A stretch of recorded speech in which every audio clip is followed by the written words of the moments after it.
Hello everybody and welcome to Chapter 4, Lesson 7, Solving Quadratic Equations with Complex Solutions. Our essential question is, how can you determine whether a quadratic equation has real solutions or imaginary solutions? What you will learn is how to solve the quadratic equation and find the zeros of quadratic functions, and you will use the discriminant. Here's example 1, solving a quadratic equation. So if I have this quadratic equation, and let's say I just want to kind of go and see, does this actually have real solutions? So remember, this is our discriminant, b squared minus 4ac. Now if I take the values from my equation, so b is negative 4, a is 5, and c is 1, and if I kind of solve that out, this is 16 minus 20, 4 times 5 times 1.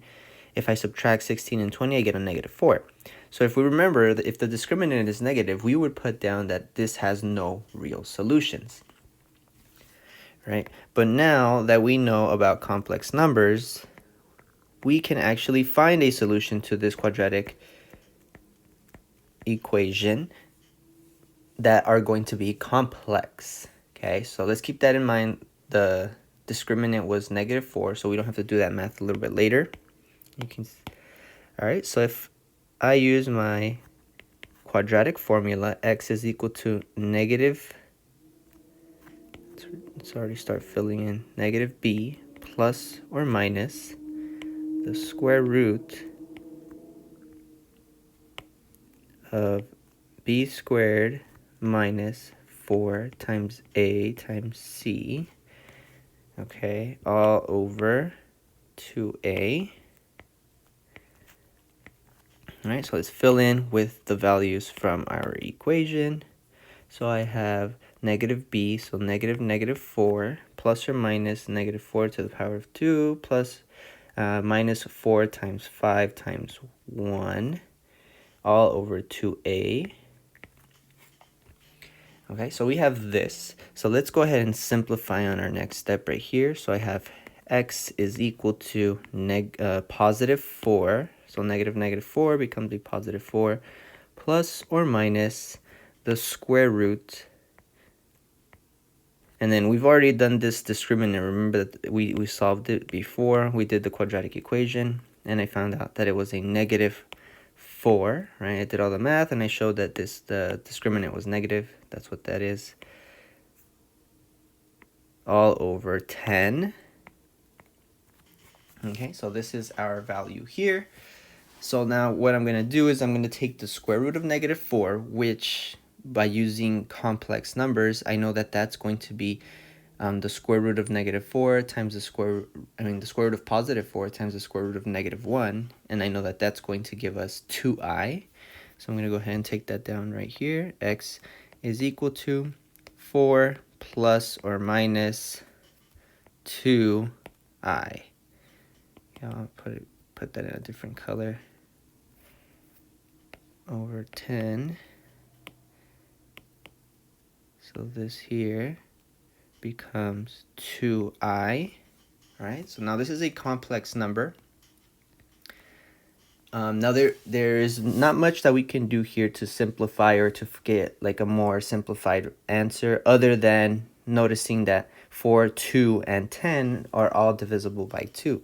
So I can actually simplify that by dividing everything by 2. So x is equal to 2 plus or minus I, just 1i, over 5. Okay, so what I did from here is I simplified by dividing by 2. So then everything ends up half, basically. So this would be my answer. I can't simplify this further and I can't do this as two different solutions because I have 2 plus an imaginary number, which we don't know, we can't do. And then in addition, we can't divide that by 5. So this is our final answer. This is our complex number solution. So I'm going to go ahead and type that into my box here. So I have 2. Actually, let's make the fraction. X is equal to 2. Plus or minus, you're going to...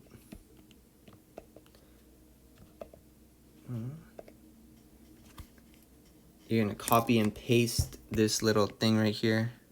There we go. Copy. I guess I can't copy and paste on my computer, but you want to copy and paste the plus or minus symbol. It doesn't let me do it on my computer, so I'm just going to keep it as plus I over 5. Okay, and just for these purposes, I'm going to write it twice, just so you guys can see that it's 2 plus I and 2 minus. Just because I can't do the plus or minus, I can't copy and paste for some reason, but you guys can go ahead and copy and paste it and have it as one solution. Which we all know that it's 2 because plus or minus. Okay, so these are the solutions to our quadratic equation. All right, so example number 2, finding the zeros of a quadratic function. So to find the zeros, it's the same thing. It's asking us to find the values where x is 0, but because we know that this is a new lesson and it's not going to be that simple, okay, it's going to talk about getting the values are going to be complex numbers. Okay, so what we're going to do is this is a function and we want to find the zeros. So when it's asking us to find the zeros, we basically are going to transform this equation into this function into an equation that's equal to 0. So I'm going to just do this. I'm going to change my f of x and I'm just going to write it as 0. And now I'm just going to solve it the same way that I did the other one, using the quadratic formula. So I'm going to say x is equal to b squared minus, just kidding, negative b plus or minus the square root of b squared minus 4 times a times c all over 2a. And I'm going to substitute the values from my equation. This is a, this is b, this is c. B squared, negative b is negative 6, negative 6. A is 1, so that goes there. And then our c is 10. All right, so then we're going to go ahead and simplify that. So I'm going to do x is equal to positive 6 plus or minus the square root of 36 minus 40. So again, it's going to be a square root of negative 4. 6 plus or minus the square root of negative 4 over 2. So then that's going to be 6 plus or minus 2i over 2. Since everything is divisible by 2, I can say x is equal to 3 plus or minus I, and then over 1. But the over 1, because it's dividing by 1, we don't need to write that part. So my answer is 3 plus or minus I.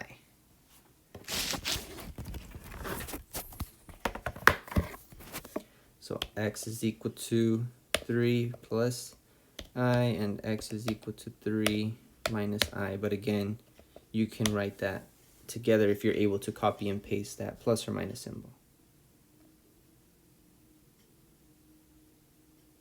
All right, and that's it.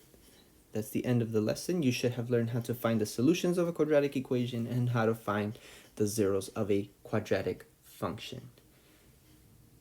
If you have any questions, comments, or concerns, please feel free to put them in the comment section down below. Thank you for watching, and I'll see you next time.